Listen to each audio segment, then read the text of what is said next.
la famille, comment allez-vous? Vous allez bien? Alors, bienvenue sur la chaîne Buzz Afro TV. Alors, sans tarder, je vais vous laisser regarder la vidéo et puis on se dit bon visionnage et à tout de suite, d'accord? Mais c'est des choses qu'on sera amené à faire demain, si on arrive au pouvoir, et par référendum, pour que les Ivoiriens puissent se prononcer en expliquant pourquoi on veut que ce soit comme ça, pour que le pays soit moderne, tout simplement. Et faire en sorte que la Côte d'Ivoire soit une terre d'opportunité, pas seulement une terre d'espérance, comme dit notre national.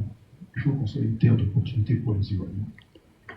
Et qu'on arrête toutes ces petites magouilles, comme je le dis, que l'administration soit crédible et que le chef commence par montrer l'exemple.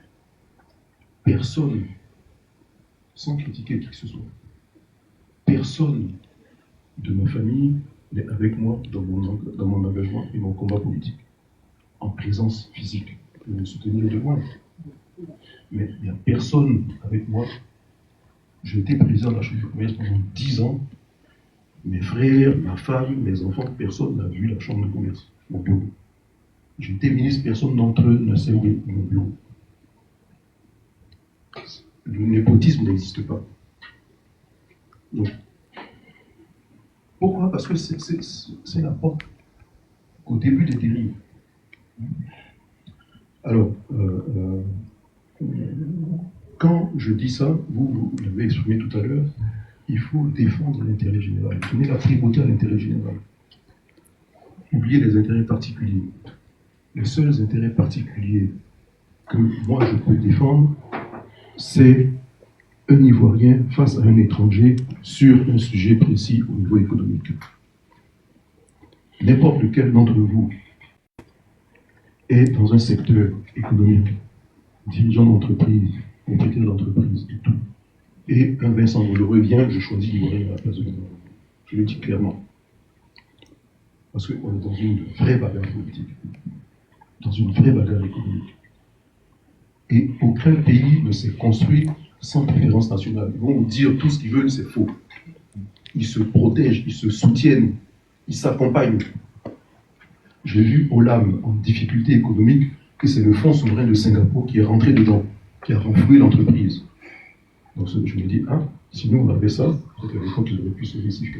Il faut que la Côte d'Ivoire ait un fonds souverain comme ça, qui fait des investissements stratégiques pour protéger son économie. Je dis, il faut que l'Ivoirien soit premier chez lui.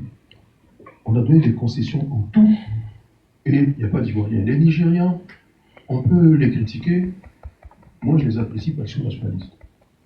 Avec mes frères, on a ouvert une entreprise au port. Ils nous ont laissé pendant des années monter la chose. Quand ça a commencé à bien fonctionner, ils nous ont dit, brother, on va vous payer vos parts et puis on reste. C'est tout. Moi je dis, il n'y a pas de problème. Eux, au moins, sont nationalistes. Mon frère était Bagiton, ils sont nationalistes. C'est nous qui avons rien compris en Côte d'Ivoire. Ils n'avaient pas le savoir-faire, ils savaient que nous on le faisait en Côte d'Ivoire. Je dis, il n'y a que des étrangers qui le faisaient. Ils ont voulu le faire chez eux. On les a aidés. Maintenant, ils nous remercient et puis ils continuent. Non, on peut pas, honnêtement, je ne peux pas leur reprocher ça. Je reproche à mes dirigeants de ne pas penser comme ça.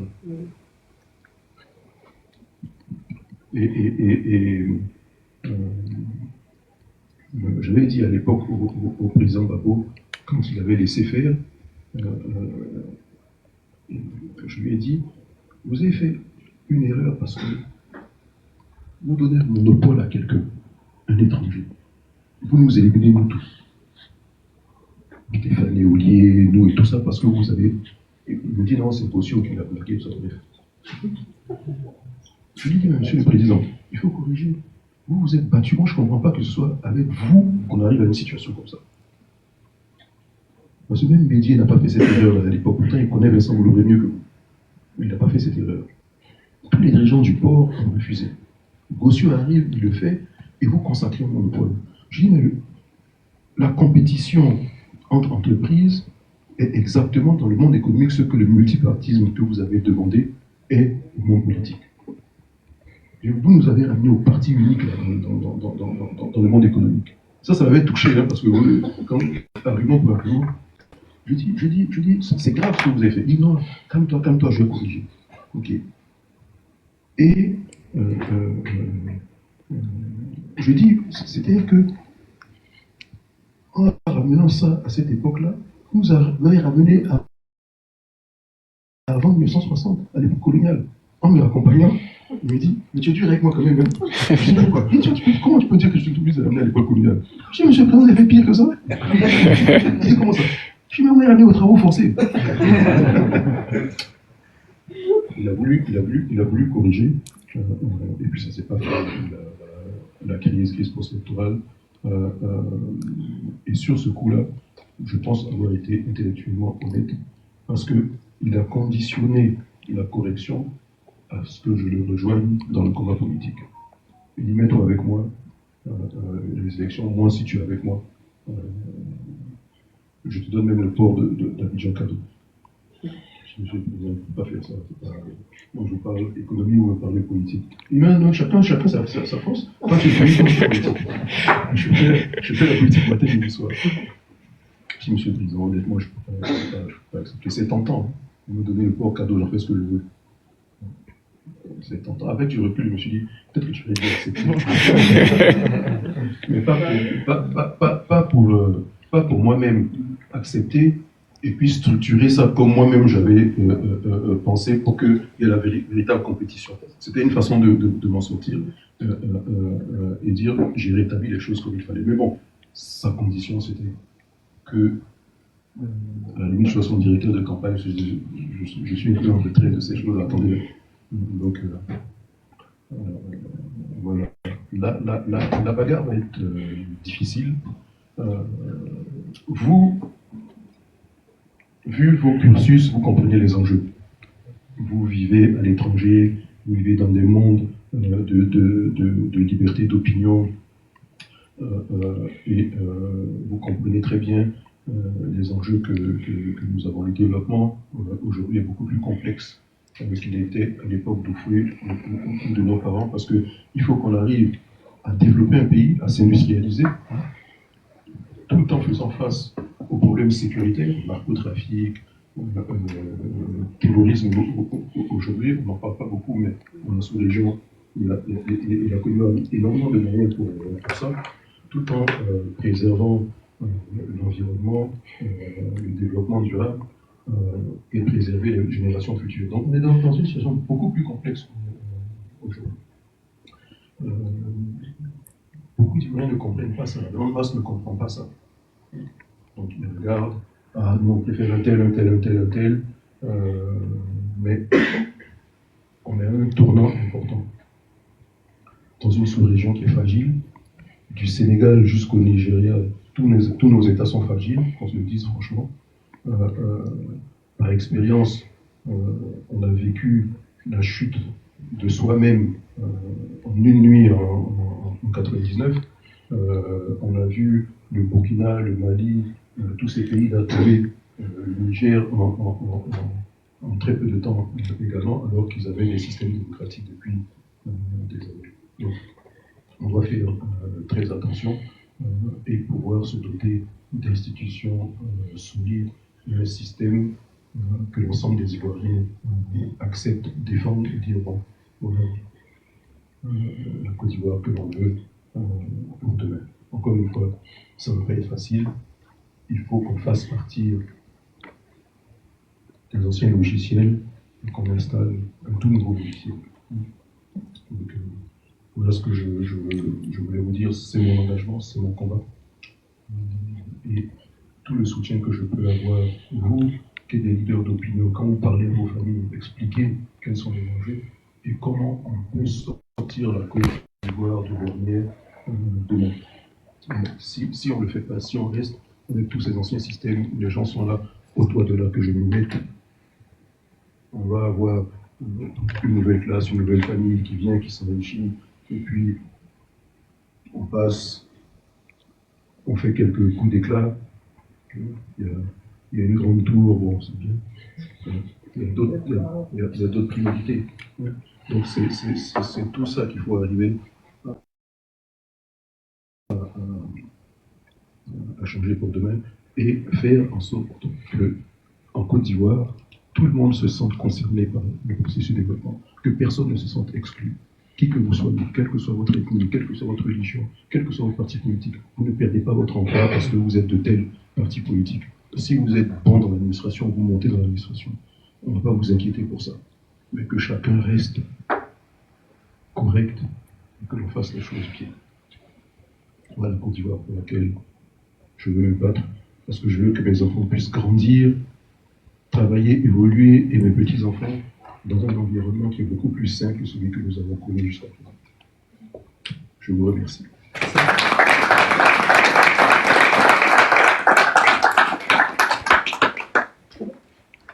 Je peux parler pendant des heures, mais je préfère que vous puissiez poser des questions.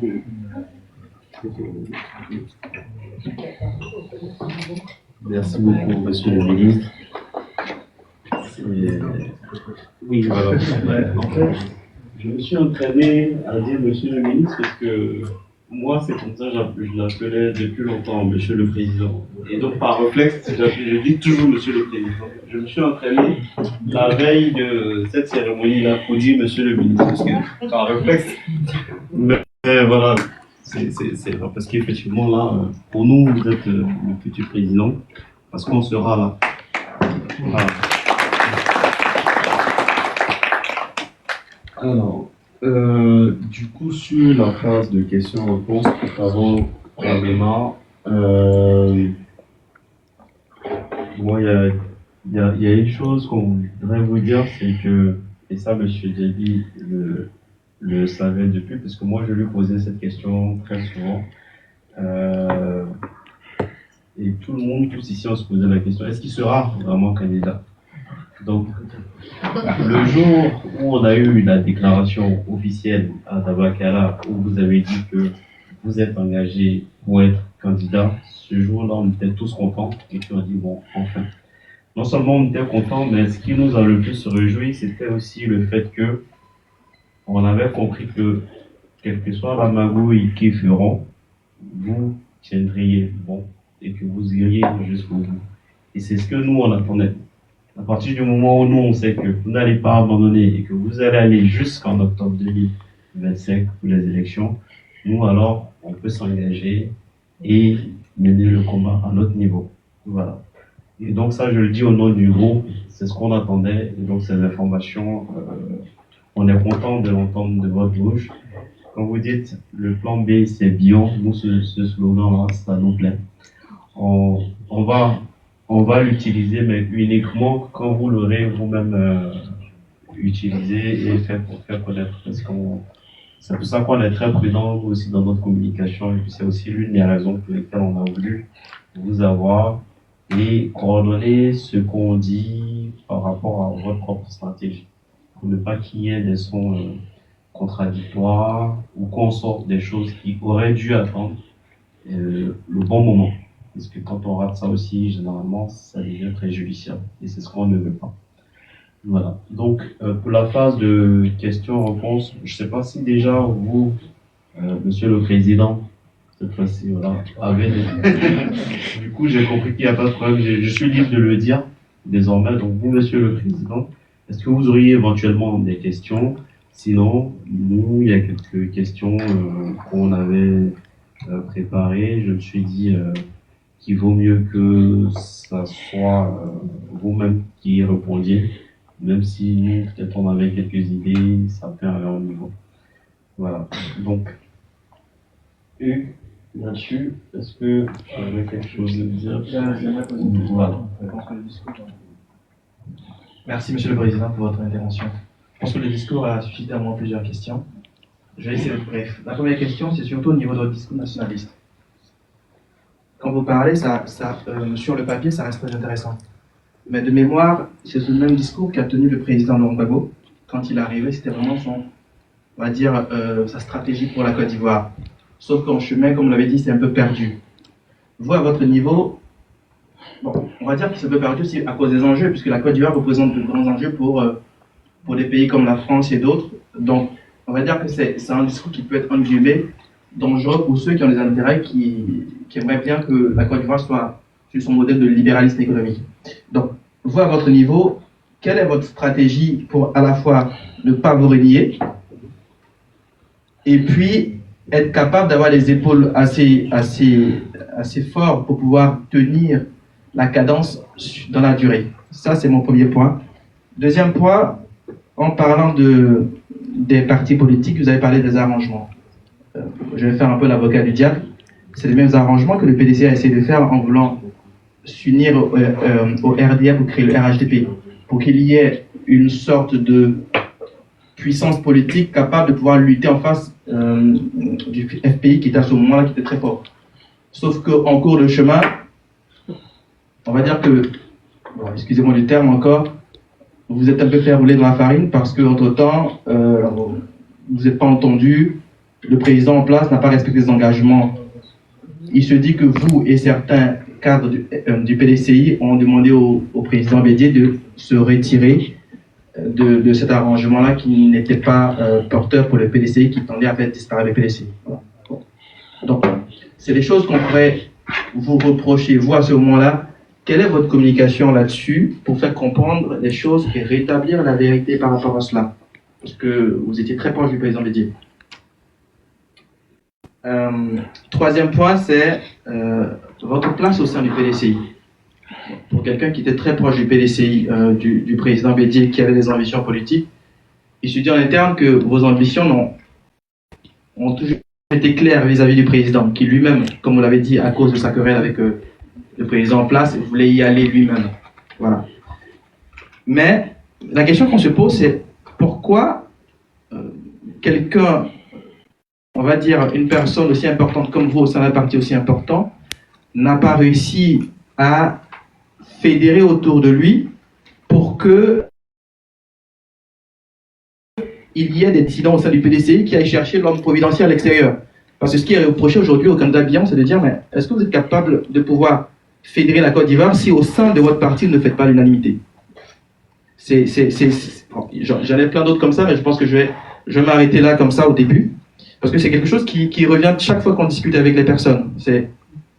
On voit en M. Tidjane Thiam, le président Tidjane Thiam, un homme providentiel. Moi, personnellement, je ne crois pas aux hommes providentiels parce que je pense que on n'a pas un problème de compétence. Parce que votre programme, il est intéressant, mais bon nombre de gens ne s'intéressent pas réellement à la profondeur du programme, mais à l'homme qui tient le programme. C'est là où moi je dis que finalement, c'est pas le leadership qui va jouer, mais c'est l'authentique leadership. C'est qui êtes-vous réellement?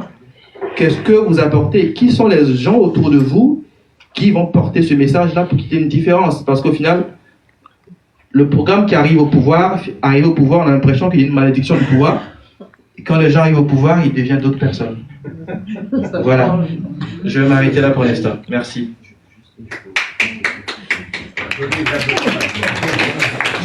Juste avant de passer le micro, on a oublié de vous informer que le café est derrière et puis tout ce qu'il y a derrière, en fait, c'est un libre service. Donc si quelqu'un veut prendre quelque chose, c'est vraiment... voilà, n'hésitez pas surtout. Et il y a le frigo, il y a de l'eau aussi, et il y a des choses... là, c'est un frigo, de l'autre côté aussi. Voilà, merci beaucoup. Ouais, ok.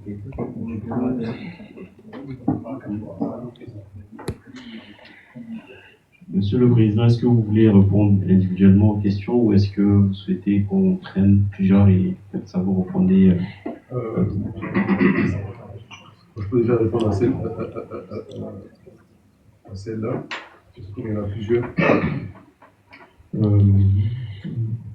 Et merci pour les questions. Par rapport au nationalisme économique, le président Gbagbo avait un discours nationaliste. Et moi, j'ai eu la discussion avec lui, je lui ai dit, vous avez de bonnes idées, mais pour les mettre en œuvre, il faut avoir les moyens de sa politique. Il faut avoir les moyens de sa politique, il faut être économiquement fort. Il faut rendre les Ivoiriens forts économiquement. Sinon, ce n'est pas possible. Or, lui, c'est le patriotisme, ceci, cela, mais il n'y avait pas de nationalisme économique parce que, comme il disait lui-même, je ne connais pas le monde économique. Or, moi, je connais le monde de l'entreprise. Et ça me fait mal de ne pas voir suffisamment d'Ivoiriens forts dans le monde de l'entreprise en Côte d'Ivoire. Et c'est ça que je veux arriver à faire. Maintenant, vous me dites, oui, mais il y a d'autres intérêts. Mais je leur dis cash. Ce que je dis là, moi je leur dis cash. Moi je suis allé jusqu'à l'Élysée à l'époque pour faire les reproches. Je suis allé jusque là pour leur dire, jusqu'à ce jour, ils savent. Donc, la manière dont ils peuvent rouler certaines personnes, ils savent très bien qu'ils ne peuvent pas me rouler moi. Sur ce monde économique-là pur, je leur dis non. Et même sur les marchés, on ne peut pas vous imposer un marché, une entreprise française contre une entreprise coréenne ou autre. Si vous-même vous dites je préfère telle entreprise parce que j'ai plus d'avantages et mieux disant. Le truc politique, c'est quand vous êtes faible qu'on peut vous imposer ce genre de choses. Mais en rendant économiquement fort les gens, et puis je vais plus loin. On a des textes même qui nous interdisent de faire la conférence nationale, puisqu'on est supposé être dans l'UEMOA, dans la CEDEAO, et puis dire, mais vous le faites subtilement. Vous n'avez pas besoin de crier sur tous les toits que vous venez de favoriser une loge ici par rapport à une autre entreprise. Vous pouvez le faire subtilement. Et même, rien ne vous interdit de dire, quand vous avez des capitaux ivoiriens dans votre entreprise, vous payez moins d'impôts que quand vous n'avez pas de capitaux ivoiriens. Vous allez en Asie aujourd'hui. Ils savent faire ça. Vous êtes côté à la bourse de Singapour, vous payez 15% de bénéfices industriels et commerciaux au lieu d'en payer 20 ou 25. Et quand vous avez des capitaux locaux, également, maintenant vous pouvez venir avoir une entreprise avec 100% de capitaux français, mais vous serez taxé à 30%, voilà. Donc ça nous incite, il y a plusieurs formes il y a plusieurs façons de faire. Donc, moi, je suis branché dessus et je sais que je vais le faire et je vais le réussir. Et personne ne pourra me reprocher quoi que ce soit dessus. Parce que je sais comment ils le font chez eux également. Pause publicitaire pour ceux qui veulent se procurer de la gamme éclaircissante qui est juste là. Et le savon Molato qui est juste là, comme ça. Alors, n'hésitez pas à me contacter, d'accord? Vous voyez que mon teint, ça change. Là, là, j'ai pas mis de filtre. Hein. Là, j'ai pas mis de filtre. D'accord? Voilà. Donc, ça est. Je vous dis que le savon et la gamme éclaircissante, ça va me nettoyer en profondeur. Je vous dis, ça va me nettoyer. Moi, maman la filtre. Je suis en cours de téléchargement. Je commence à prendre confiance en moi grâce à cette gamme que je suis en train de faire. Alors là, je ne parle pas beaucoup ici sur ma chaîne YouTube. Parce que, bon, en fait, ça marche quelque part. Je suis sur eBay, l'application eBay. Vous tapez sur Google, vous allez aussi me trouver parce que eBay, c'est sur Google aussi, d'accord? Donc, ils achètent beaucoup là-bas. Donc, ça sert à quoi? On fait que je viens fatiguer mes abonnés, d'accord? Donc, c'est pour ça que vous me voyez que je ne parle pas beaucoup ici. Mais j'essaie un peu de donner chance. Bon, voilà, si ça vous intéresse, n'hésitez pas à me contacter juste sur le numéro qui est juste en bas, d'accord? Donc, je vous souhaite une bonne visionnage, d'accord? Attendez, regardez un peu, regardez la couleur. Regardez un peu la couleur de Molato, bien huilé, bien... Et je fais attention, sinon ça va verser. C'est tellement bon. C'est pas les Molato durs, où tu es obligé de couper avec couteau pour mettre dans l'éponge. Là, c'est des chics Molato. D'accord? Donc, sur ce, je vous souhaite une bonne visionnage et puis à tout de suite. D'accord? Et Renault, et puis l'Union européenne a passé ça en disant vous êtes dans l'Union européenne maintenant, et puis c'est Ford qui l'a remporté, Ford Allemagne. Hein? Mais bon, ça s'est fait. Mais et les Américains? Airbus avait gagné la flotte d'approvisionnement des avions. Hein, et les avions radars, tout ça, de l'armée américaine. Ils ont cassé ça pour donner à Boeing. Aucun d'eux pourra se planter devant moi pour dire oui, faites comme ci, faites comme ça. Parce qu'on se connaît, on parle le même langage dans le monde du business. Donc ça c'est ce que Babo malheureusement n'a pas su faire. Et quand je lui ai fait le reproche, il m'a dit, tu sais, j'étais déjà sur le front politique, je ne peux pas être à la fois sur le front économique. Mais c'est le front économique même qui parle. Si vous gagnez le front économique, vous allez gagner le front politique. Si au lieu d'acheter des Sukhoi, vous avez dit aux Français, je vous achète quelques Rafales, vous n'en avez pas encore vendu un, mais c'est eux qui allaient coûter la rébellion d'ailleurs pour vous. Ça, c'est une négociation purement économique. Ce qui fait marcher le monde, c'est l'économie. Si les Américains sont premiers, c'est parce que c'est la première économie au monde. Les Chinois sont forts aujourd'hui, pourquoi? Parce qu'ils sont forts économiquement. Comme c'était fort politiquement pendant des années, ils étaient plus d'1 milliard, personne ne les écoutait. Et maintenant, ils sont forts économiquement, ça devient encore plus fort politiquement. C'est ma position. Maintenant, bon, les arrangements des partis politiques. Il y a toujours eu des arrangements, ça ne veut pas dire que ça peut plaire. Parce que c'est des arrangements qui parfois sont contre nature. Et on se retrouve avec des forces centrifuges dans un gouvernement et on n'avance pas bien. Il faut avoir une unité de pensée avec une direction précise si on veut bien gérer le pays et que le navire arrive à bon port. PDCI, RDR pour faire le RHDP combat. Bon, à la limite, on peut dire que le PDCI et le RDR, c'était les mêmes personnes. Le RDR est issu du PDCI. Ils ne sont pas entendus à l'époque, ils sont sortis de la salle pour aller faire et plein d'autres partis pareils. Le vrai parti d'opposition, c'était le FPI, c'était la gauche. Il faut vous dire qu'en Côte d'Ivoire, si on veut recentrer le débat de façon idéologique, il y a la gauche et la droite. La gauche, c'est Laurent Gbagbo, c'était Vaudier, le PIT, tout ça, c'était la gauche. Et il y avait la droite. PDCI, RDR et tous les partis satellites du PDCI. Donc, moi je prône pour demain un système de bipartisme. Vous écoutez, entendons-nous, il y a un parti de droite, un parti de gauche. En Angleterre, ils ont les travaillistes et les conservateurs.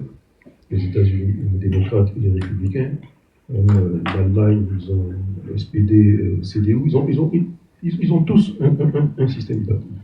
Et on finance les deux partis à même hauteur. À eux de bien se gérer, à eux de gérer les différents candidats, les élections, tout ça. Et comme ça, on aura un vrai débat d'idées. Ils font leur primaire entre eux. Le Ghana voisin fait ça. Et ça marche très bien. Mais tant qu'on aura 200 partis politiques, on va avoir ces petits arrangements-là qui sont contre nature et on sera toujours faible. Mais dans la transparence, dans la gouvernance, vous pourrez avoir des partis financés et qui ont les mêmes chances au niveau des élections. Et il y aura toujours une tendance ou une autre et le peuple va choisir et l'alternance va se faire naturellement. Mais pour ça, il faut gagner et pouvoir le proposer aux Ivoiriens demain. Demain, il peut y avoir encore des arrangements pour les élections. Il faut vous attendre un peu. Maintenant, ne voyez pas le PDCI comme un long fleuve tranquille en ce moment. Ça bouillonne énormément dedans. Moi, j'ai dit, lors d'une discussion, j'ai dit, moi au moins je parle. Mais les plus dangereux sont ceux qui ne parlent pas. Et ils sont nombreux. Ils sont nombreux là-bas, ils ne parlent pas, mais ils n'en pensent pas moins. Ils ne sont pas contents. Ils n'attendent qu'une chose, c'est de régler des comptes. Donc, dans les jours qui viennent, il y aura des règlements de comptes au niveau du parti. Et vous allez voir que, bon, il y en a qui disent, on reproche à Billon, mais c'est pas Billon. On va laver le linge sale entre nous, et on va voir le positionnement des uns et des autres.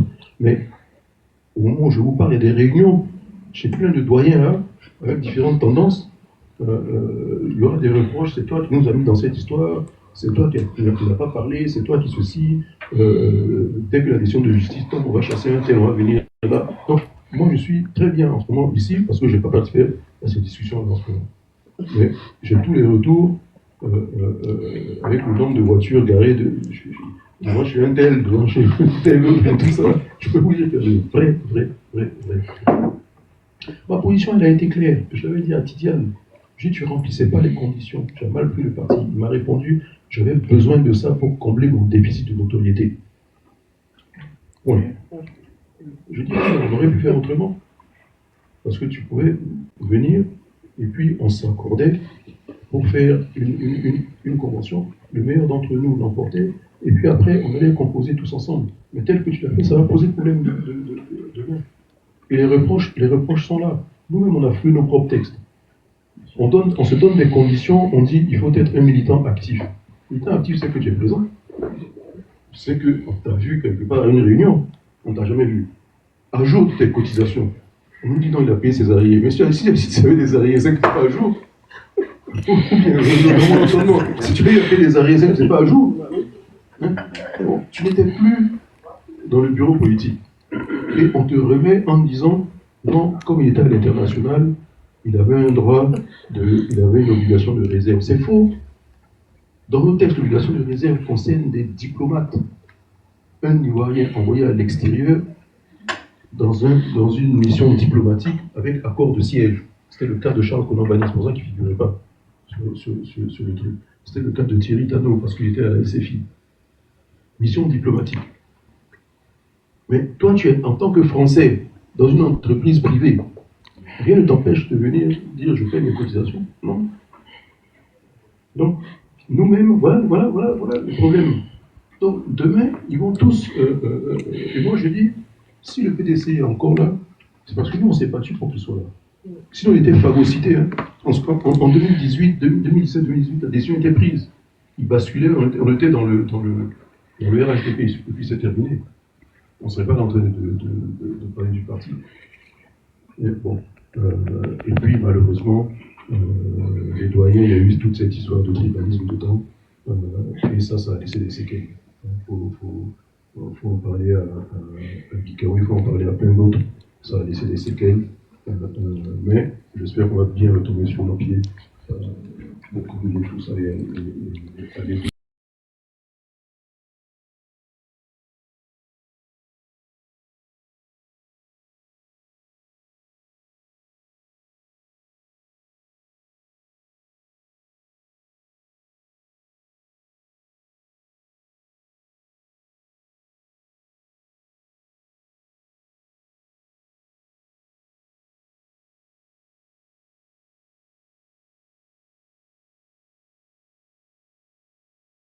Ok. Merci.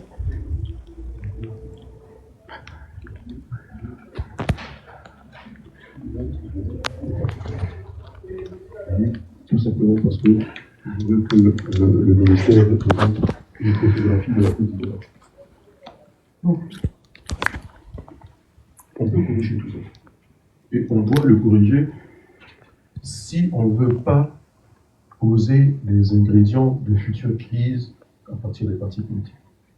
Si un parti politique est à dominante tribale, ça pose problème pour demain. Voilà ce que je vais dire sur ça. Justement, c'est ce qui est reproché aujourd'hui au PDCI, c'est ce côté tribal. Parce qu'il se dit que l'une des raisons pour lesquelles l'ancien Bikaou n'a pas été mis à la tête du parti, c'est parce qu'il n'est pas baoulé. Bon. Je dis ça par rapport à ce qui s'entend à l'extérieur. Et ça gêne beaucoup pour ceux qui sont, on va dire, qui ont un regard extérieur, qui ne font pas partie du PDCI. Parce que, force est de constater que au niveau de la diaspora, c'est vrai que l'entrée de M. Tidiane en politique a motivé beaucoup de nos camarades qui se sont dit, bon, voilà, voici quelqu'un qui va venir changer le jeu politique, parce qu'on est fatigué des acteurs qui existent là. Et lorsque Jean-Luc, M. Billon se présente, on a l'impression que, en termes de leadership, il ne fait pas le poids. Et comme personne n'aime parier sur le cheval qui va perdre, ça fait que généralement, en fait, il y a eu cette hype autour de M. Tidiane, qu'il soit éligible ou pas, voilà, dans l'arène politique. Donc, la question est toujours, parce que là, vous dites des choses intéressantes, mais on a l'impression qu'au niveau communication, cela n'est pas connu. C'est vrai que tout ce qui est autour du PDCI va se faire au sein du parti, mais on estime que vous ne communiquez pas assez sur votre réelle implication, votre poids et vos actions dans un but de changement. Non, tout ce que j'ai dit là, je l'ai déjà dit publiquement là-bas. Mais bon, il n'y a pas plus sûr que celui qui ne veut pas entendre. Bon, en réalité, après, il a commencé à relayer par la presse et tout ça. Hein. Il y a tout un système, vous savez, les réseaux sociaux sont complètement manipulés, manipulables. Donc on peut faire ce qu'on veut avec les réseaux sociaux. Moi, je peux fabriquer un sondage où je suis vainqueur au premier tour et puis Ouattara dernier. Mais tout ça, on sait, on bloque les systèmes. Je vous mets vous et moi, et puis on bloque le système. Même vos votes se multiplient chez moi. Donc il y a plein de trucs. Et au niveau de la presse locale, toute la presse aussi est phagocytée par les différents partis politiques. Donc ils relaient ceux qui veulent bien relayer. Et puis à un moment donné, moi-même je n'ai pas voulu mettre de l'huile sur le feu. Je ne vais pas parler. Je dis, il y a des choses, il va falloir qu'on règle ça le moment voulu. Et le moment est en train d'arriver. Tout doucement. Tout doucement. Les reproches qu'on a à faire à certaines personnes, on va lui dire cash. Sinon, bon, Mikawe, il a été blessé, il essaie de minimiser la chose, mais bon, c'est vrai que ça a été dit. Un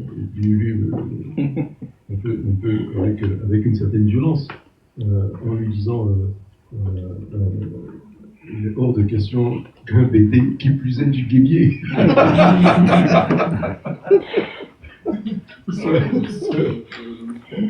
soit président du parti. Moi encore, on m'a envoyé une petite délégation pour me dire non, laisse-nous prendre ça, on a tout perdu, il n'y a que comme ça qu'on peut, mets-toi avec nous. J'ai dit, mais fallait me dire depuis le départ si j'étais figurant dans le film, quoi. Donc bon, voilà. Mais c'était pas une bonne approche. Parce que devant, ça nous pénalise. Et on voit les positionnements après. On voit les positionnements tout de suite. Les autres partis aussi vont se tribaliser et se radicaliser. Donc c'est pour ça que je dis, il ne faut pas mettre de l'huile sur le feu. Il faut sortir de là, justement. Sinon, on va se retrouver demain avec une dominante encore dans un parti ou dans un autre, et puis chacun va attendre son tour, quoi. Et ce que ça donne, c'est que l'administration, quand le chef arrive, vous avez tout de suite l'administration qui prend la couleur de sa région. Et puis voilà, quoi. Il faut qu'on sorte de là. Et je pense que la Côte d'Ivoire peut sortir de là. On peut, pendant plusieurs décennies, dire on applique la discrimination positive dans le bon sens. De sorte que si on a 1% de Gagou, qu'il y ait au moins 1% de Gagou dans l'administration. Et que ce ne soit pas complètement exclu, ainsi de suite. On avait de bons principes. Hein. Quand on a voulu les écarter, ça a posé problème. Le président Oufoué avait pour principe aucun fonctionnaire ne sert dans sa région d'origine. Donc on allait vous affecter partout, sauf chez vous. Et c'était très bien. Donc ça a fait un brassage de population. Et à l'époque où il y avait les orientations scolaires, parce que quand vous avez entré en 6e, on vous orientait dans tel collège, on vous orientait loin de chez vous, parce qu'il y avait les internats. Donc quelqu'un du nord se retrouvait à Bassam, quelqu'un du sud se retrouvait à Korogo, ou à Odiéné, ou à Boaké, ainsi de suite. Donc il y avait ce brassage-là, et c'est comme ça que nous, on a pu connaître des camarades de toute la Côte d'Ivoire, parce qu'on était ensemble à l'internat. On a mis tout ça de côté, au point où on s'est retrouvés, nous, avec un responsable de l'administration fiscale à Dabakala, qui était de Dabakala. Mais c'est lui-même qui a donné son affectation, parce que, non mais, à quel parent il va aller donner une sommation pour payer dans le village? On va tout le monde dire qu'il est méchant. Déjà, il est là-bas, il a un cadre bien payé, toutes les ordonnances, toutes les factures de l'école tombent chez lui. C'est lui-même qui a fui, c'est lui qui a demandé son affectation. Mais comment t'en as pu t'affecter chez toi? Il dit, je sais pas, j'ai pas compris. Peut-être ils ont pensé qu'il me faisait du bien, alors qu'ils m'ont fait du mal. Et c'est vrai. Et c'est vrai. Si on vous affecte chez vous, vous êtes mort, surtout dans des fonctions. Si un policier qu'on affecte un gars d'Abakala qu'on affecte dans Abakala comme policier, mais il est mort. Il ne peut pas siffler quelqu'un. Et donc c'était très intelligent de la part, du président au point de dire déjà pour ne pas que tu fasses du favoritisme chez toi, mais en plus de ça, en fait, il ne peut pas faire de favoritisme. C'est pour le protéger même qu'on doit l'amener ailleurs. Hein? C'est comme ça qu'un Bombay s'est retrouvé préfet à Korogo. Et puis un Congolais se trouve dans le sud. Mais quand on a voulu fausser tout ça, ça pose problème. Il faut revenir à ces choses-là. C'était pas fait par hasard. C'était bien pensé. Honnêtement, c'était bien pensé. Et que demain on puisse avoir dans le système d'éducation, c'est difficile aujourd'hui, parce que ça coûte cher, la Côte d'Ivoire n'a plus ces moyens-là, de dire qu'on doit reconstruire des internats partout et tout. Mais on peut en faire un certain nombre. Et on prend les meilleurs élèves. Donc, comme ça, au moins, les parents qui éduquent bien leurs enfants, et puis les enfants sont sérieux, qui vont loin, ils sont pris en compte par là. Ça va stimuler des familles mieux éduquées. Et tout ça, au lieu de payer les copies d'examen et puis passer, après il arrive, il ne peut pas écrire quoi que ce soit, il demande un emploi en entreprise, on préfère voir quelqu'un qui allait parfaire son éducation à l'étranger comme vous, pour l'embaucher, plutôt que de faire confiance à un diplôme purement local. Il y a tout ça qui rentre en jeu. Donc les partis politiques doivent montrer l'exemple. Sinon c'est tout ça qu'il faut arriver. Quand le débat politique va commencer, ce sont ces choses-là que moi je vais pouvoir dire. Le vrai débat politique doit commencer à un moment donné entre acteurs politiques. Et c'est ce que j'avais dit à Tidia, je lui ai dit, quand le débat politique va commencer, tu seras largué. Parce que toi, quand on va te parler de la mutinerie de juillet 2000, tu n'étais pas là. Qu'est-ce que tu as perdu à ce moment-là? Moi, j'ai perdu. Toi, tu dis que tu as fait partie de la perdu. Nous, on est restés là. Donc, il y a beaucoup de choses qu'on peut dire que toi, tu ne peux même pas imaginer. Et les gars l'attendaient au tournant, ils ne veulent pas voir. Les babous n'avaient même pas commencé à dégainer. Et plein d'autres. Donc, pour moi, le PDCI était dans l'erreur, je l'ai dit, depuis le départ. Depuis le départ. Et c'est une chance même que ça arrive aussitôt. Parce que si ça arrivait la veille des élections, avec le Conseil constitutionnel, je pense que ça allait arriver, ils se retrouvaient sans candidat. Là, ils ont le temps de réagir. Sinon, la veille, ils se retrouvaient sans candidat, sans pouvoir dire quoi que ce soit. Parce que contrairement aux autres partis, c'est le seul candidat qui aujourd'hui est éliminé sur une base purement légale. Purement juridique, oui. Ouais. Les autres, on peut dire que c'est politique. Parce qu'on peut les amnistier, les gracier, tout ça. Mais lui, il n'y a pas de possibilité de dire, on va t'amnistier.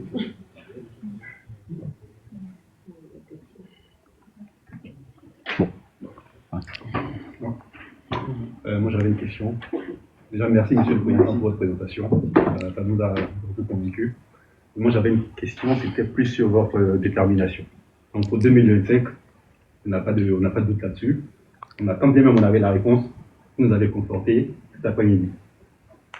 Ma question va au-delà de 2025. Donc 2025, c'est bientôt, c'est demain. Il y a deux scénarios. Il y a celui où vous l'emportez, et nous sommes tous contents d'avoir contribué à votre victoire, et aussi pour les valeurs que vous représentez. Après, il y a le scénario où l'homme propose, Dieu dissout. Si jamais ce n'est pas vos souhaits, ce n'est pas votre souhait, vous perdez les élections. Quelle est votre stratégie? Comment? On touche pas. Je vais dire, c'est pas mon souhait, c'est le souhait de personne ici. Mais c'est, voilà, comme je dis, l'homme propose, Dieu dispose. Quelle est votre stratégie pour faire en sorte que l'engouement que vous avez suscité jusqu'à présent ne retombe pas comme un soufflet? Je vais répondre comme Babou, je gagne.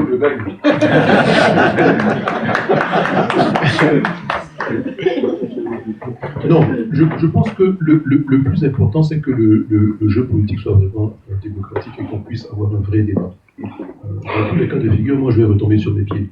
Je dis, bon, par rapport aux autres candidats en liste, je suis encore jeune. Donc, je peux toujours rebondir demain. Mais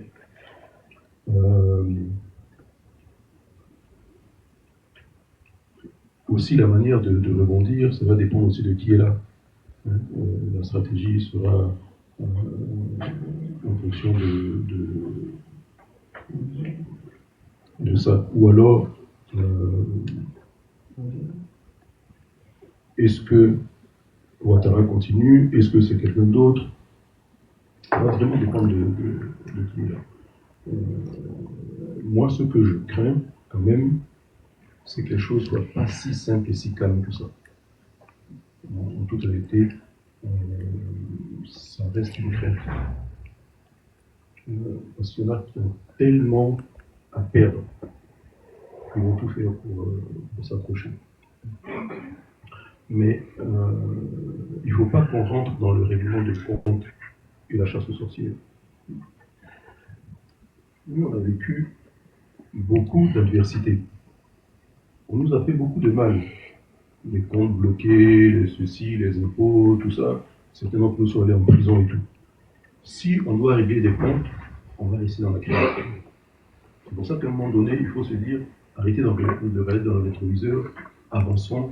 Et c'est pour ça que moi je dis, il faut qu'on commence, si réconciliation nationale il doit y avoir, ça commence déjà par ne pas dans le rétroviseur et dire, à partir de maintenant, c'est une nouvelle Côte d'Ivoire qui commence. Donc, en fonction de si j'ai perdu celui qui gagne, comment il va se comporter, ça va déterminer votre comportement aussi.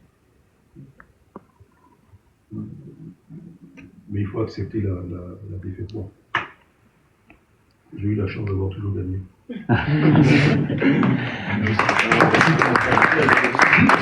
Jusque-là, même quand on me donnait perdant, je me suis souvent battu pour remporter. Mais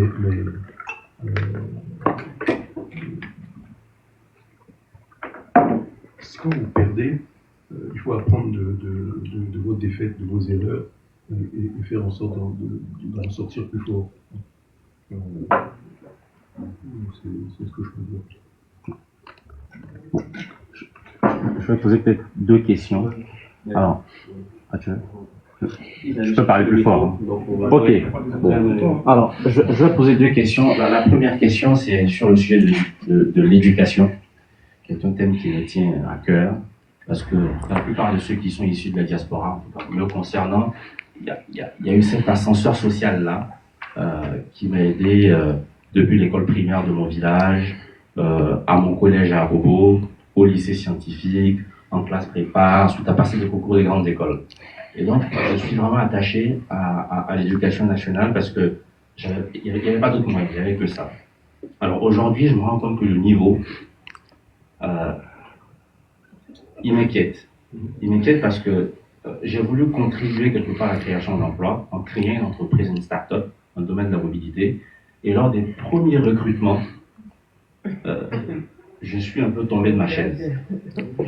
Et donc, j'aimerais bien vous entendre sur la question de l'éducation et qu'est-ce que vous prévoyez pour relever le niveau. Parce que je pense que on peut construire des infrastructures, des routes, des ponts, des tours et tout le reste. Mais si l'éducation n'est pas la base de la construction, je pense que c'est raté. Ça, c'est mon avis personnel. Et puis, la deuxième question, c'est aujourd'hui, moi j'aimerais bien savoir, parce que bon, c'est vrai qu'on a parlé d'optionnalité, si vous perdez ou pas. Moi je me dis, je veux tout faire pour qu'on gagne. Je me poserai la question de la perte en novembre 2025. Alors aujourd'hui, qu'est-ce qu'on peut faire en tant que nous, étudiants de la diaspora, motivés, on a notre temps, notre argent, nos ressources, nos bras, nos pieds. Qu'est-ce qu'on peut faire pour vous aider à gagner en octobre 2025?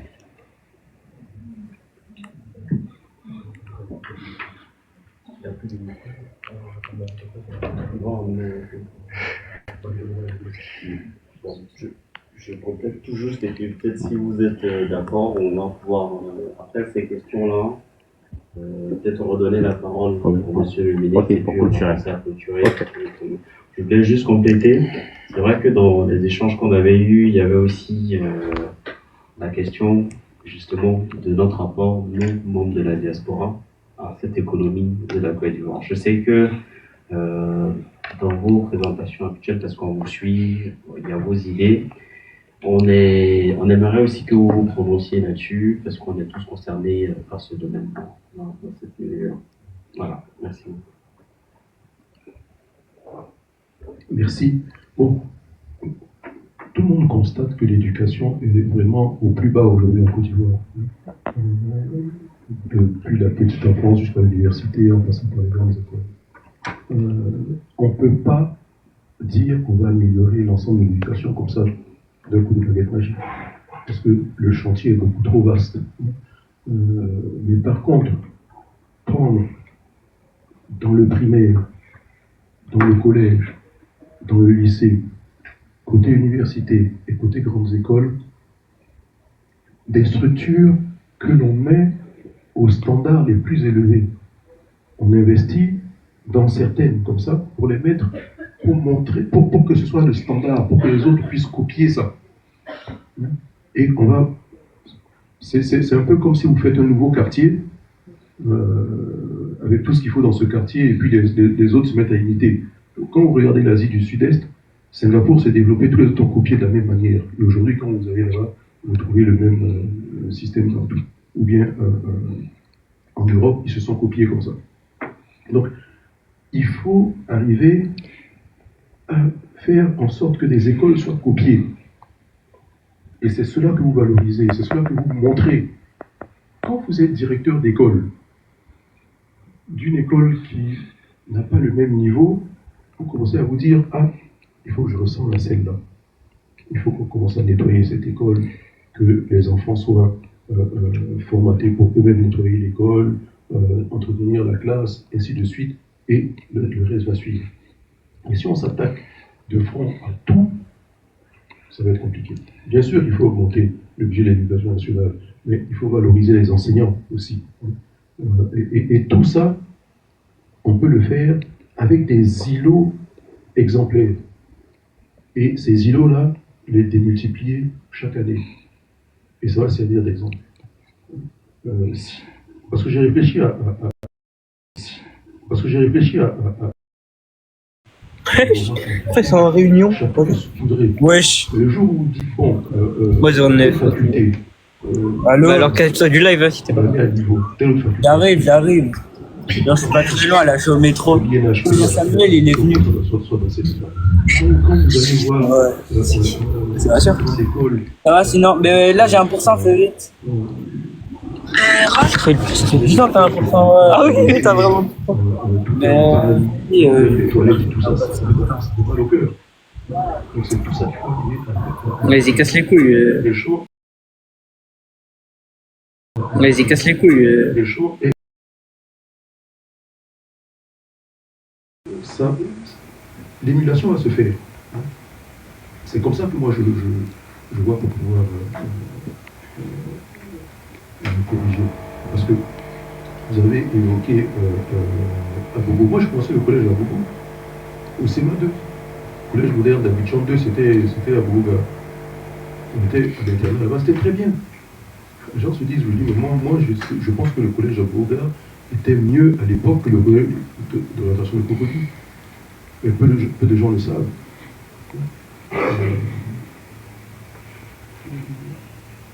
Donc vraiment, c'est comme ça. L'autre volet de la question, c'est quoi? C'est qu'est-ce qu'on peut faire, nous, aujourd'hui? Oui, maintenant, à votre niveau. Moi, je crois beaucoup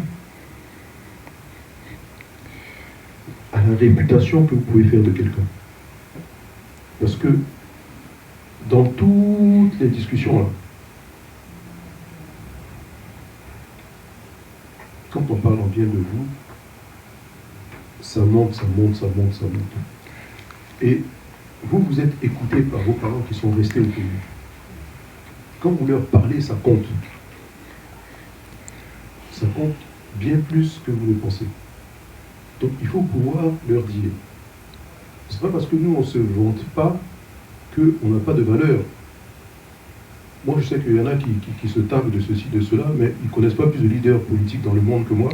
Ils ne connaissent pas plus de leaders économiques et du monde des affaires que moi. Tout simplement parce que moi, je suis un acteur économique et non pas quelqu'un qui est embauché par un grand groupe. Donc on est vu différemment ici, même dans le système bancaire et tout. Quand nous, on fait une levée de fonds sous-régional ou international, c'est nous-mêmes qui prenons le risque. Donc on a un autre niveau de discussion que d'autres ne connaissent pas. Et quand je vous ai dit tout à l'heure, je suis allé jusqu'à l'Élysée, c'est moi qui choisis de ne pas aller ou d'y aller. Parce que je suis connu là-bas, je rappelle, demain on me reçoit. Je vais même déjeuner là-bas, tout ce que vous voulez. Quand vous pensez que des gens comme Jacques Chirac, Juppé, d'autres, ils ont déjà des jeux. Moi, je les ai tous trouvés chez moi à la maison. Donc c'est pas de maintenant. Leader américain, j'ai eu la chance dans ma vie de rencontrer Nelson Mandela. Bon, je ne veux pas le crier sur tous les toits. Mais bon, à vous de pouvoir dire comme ça, que ce soit sur les réseaux sociaux, que ce soit en famille, quand vous parlez, vous présentez la personne parce que vous y croyez vraiment. Vous allez voir, ça fait son chemin. Après, vous pouvez le dire avec plus ou moins de force. Je ne vous demande pas de faire le griot. Mais alors, la diaspora a une importance.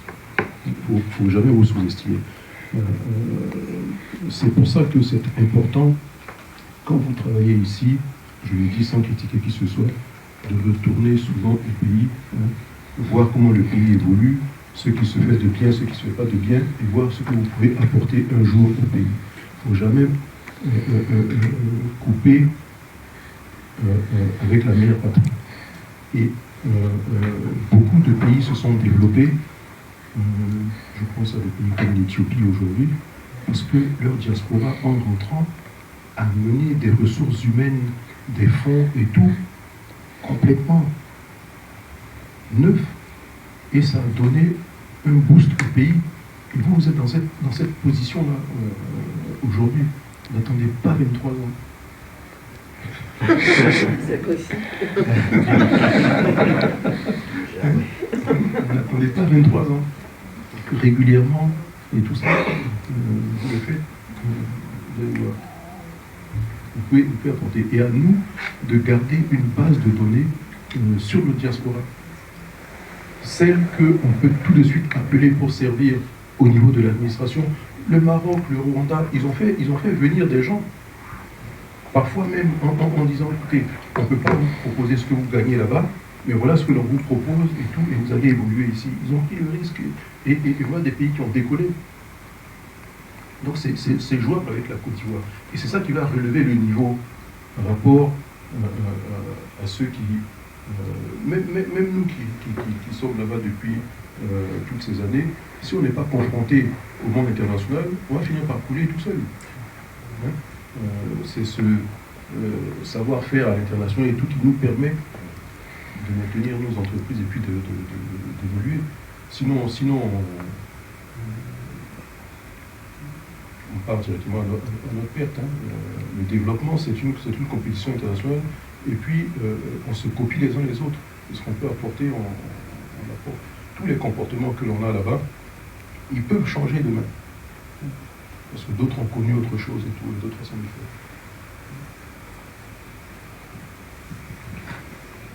Je ne sais pas si vous avez des questions.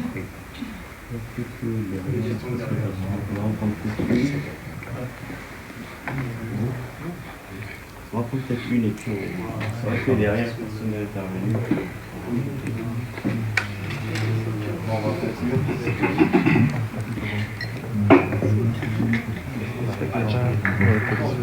Non. Peut-être tu peux venir devant. Tu as monopolisé. D'accord, ok. Bon. Déjà, merci beaucoup, Monsieur le Président, pour nous honorer de votre présence et pour vous donner l'occasion de vous poser des questions. C'était question. Ma question, j'en ai plusieurs, mais compte tenu du temps, je vais essayer de résumer un peu. Aujourd'hui, en fait, la question qui me vient en tête, c'est de savoir, au vu du maillage politique actuel en Côte d'Ivoire et de tout ce qui se passe, quel est votre positionnement sur la scène politique? Êtes-vous un candidat de rupture, de continuité, développement, réconciliation. Comment est-ce que vous, aujourd'hui, Monsieur le Président, vous vous positionnez face à tout ça, en fait? Et la seconde question, ça sera rapidement sur l'importance de la diaspora ivoirienne, que ce soit en France ou dans les autres pays.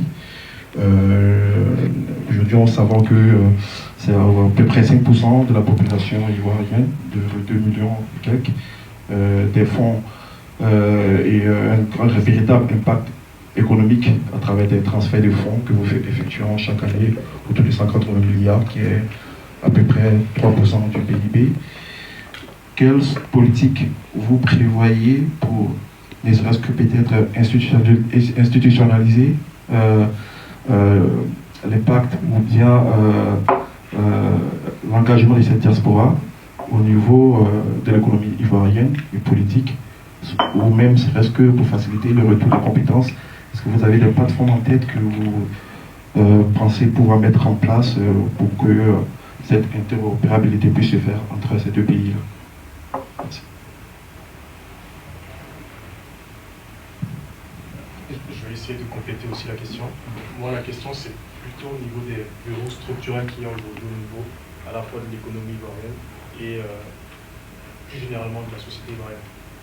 Quelles sont les actions que vous comptez mener pour faire sauter ces bureaux structurels aujourd'hui qui peuvent empêcher le développement et limiter les capacités d'attrape de capitaux? Merci.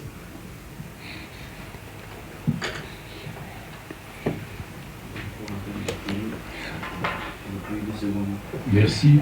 Bon, clairement, je me serais plus dans une position de rupture que de continuité. Ça ne veut pas dire que je vais tout casser, mais dans la manière de gérer, clairement, on va voir la rupture. Comme j'aime dire tout à l'heure,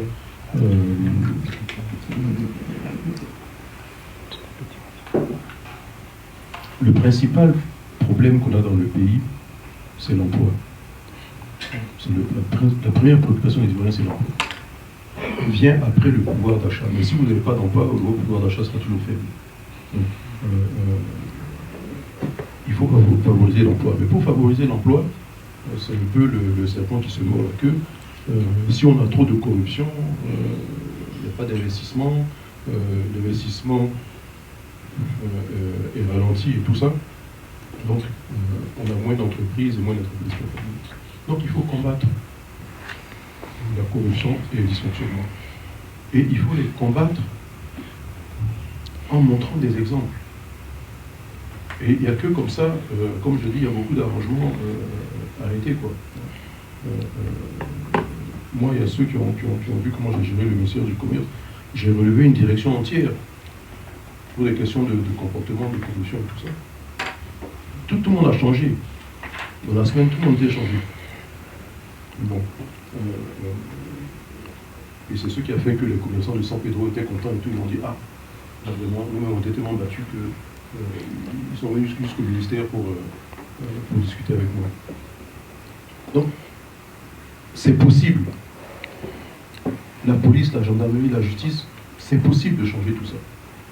Mais il faut des exemples très forts. Il n'y a que par l'exemplarité que vous pouvez y arriver. Donc c'est pour ça que je dis de ce côté-là, je pense que de tout mon discours depuis le départ, quand j'ai parlé d'absence de népotisme, de tout ça, vous allez voir que c'est vraiment la rupture. Pour arriver au résultat que l'on veut.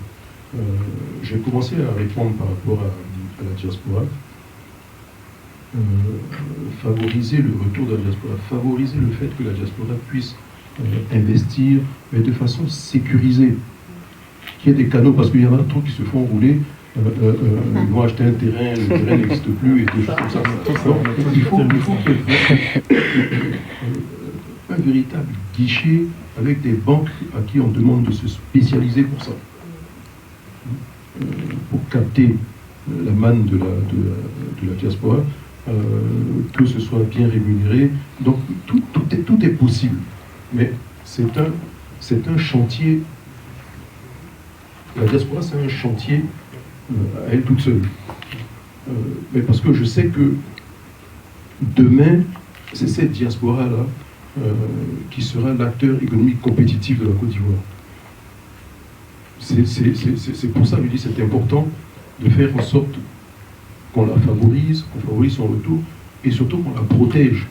Il y en a qui sont partis depuis tellement longtemps qu'ils n'ont plus les codes. Donc quand ils vont arriver, il faut qu'ils trouvent devant eux des personnes qui parlent le même langage, qui ont les mêmes codes, parce qu'on a fait évoluer les mentalités et que les guichets qui les reçoivent les orientent comme il faut. Mais tout ça, c'est des sanctions dures quand les gens fautent. J'ai toujours, même si il n'est pas irréprochable, Napoléon disait l'art de la police c'est de sanctionner très fortement de sorte que ça ne se reproduise plus, quoi. Donc quand vous avez sanctionné un fonctionnaire par rapport à certains dysfonctionnements, l'exemple est là, les gens font attention. Les gens font attention. Ouattara aurait pu le faire, parce que quand il est arrivé, les gens avaient peur au départ. Quand ils ont vu que finalement, il s'était adouci, il ne sanctionnait pas, boum, on repart sur les tours. Quand Gueye est arrivé, c'était la même chose. Les 3 premiers mois, les choses ont fonctionné admirablement bien. Personne ne dépassait en double ligne, ceci, cela, sur le trottoir, tout ça. Quand ils ont vu que les militaires étaient gérés, boum. Donc, c'est ça qui va inspirer confiance à nos amis de la diaspora.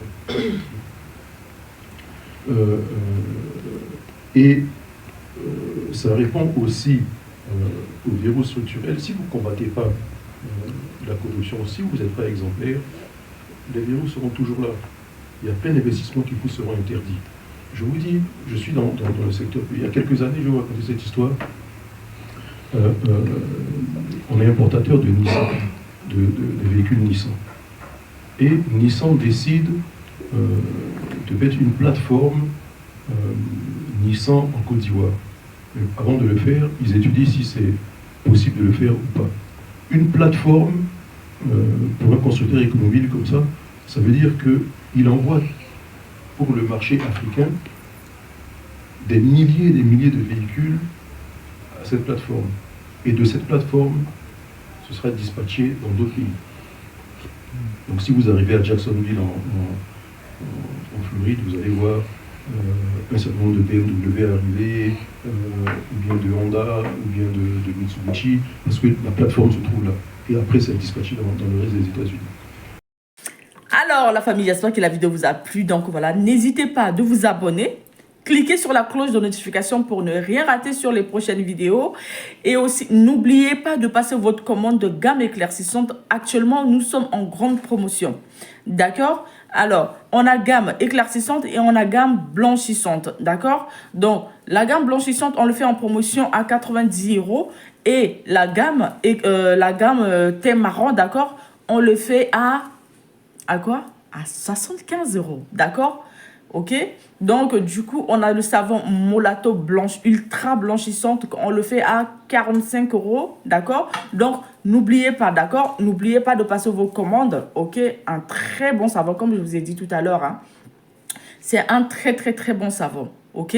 Qui prend tout type de peau si vous voulez vraiment vous éclaircir ou vous blanchir la peau, ok? Voilà. Donc, du coup, c'est un savon qui nettoie la peau en profondeur et aussi accompagné de la gamme éclaircissante. Franchement, c'est du waouh, ok? Vous avez l'habitude de me voir dans plusieurs de mes vidéos. Et là, vous avez vu, il y a un changement. Cette vidéo que je viens de faire là, celle-là, en fait, j'ai ajouté un peu de filtre. J'ai un peu en fait arraché en fait mon cil par la force en fait, donc ça me fait un peu mal au niveau de ma paupière. C'est pour ça que j'ai ajouté un peu de filtre. Mais les vidéos précédentes, avant d'arriver là, il n'y a pas de filtre, ok? Donc n'hésitez pas à passer votre commande, ok? Voilà, le savon Molato, je le fais à 45 € parce que c'est un savon blanchissant, c'est un savon qui consomme beaucoup de bons produits, d'accord? Donc, n'hésitez pas à passer votre commande. Sur ce, je vous fais de gros bisous et puis à la prochaine pour une nouvelle béret. Allez, ciao.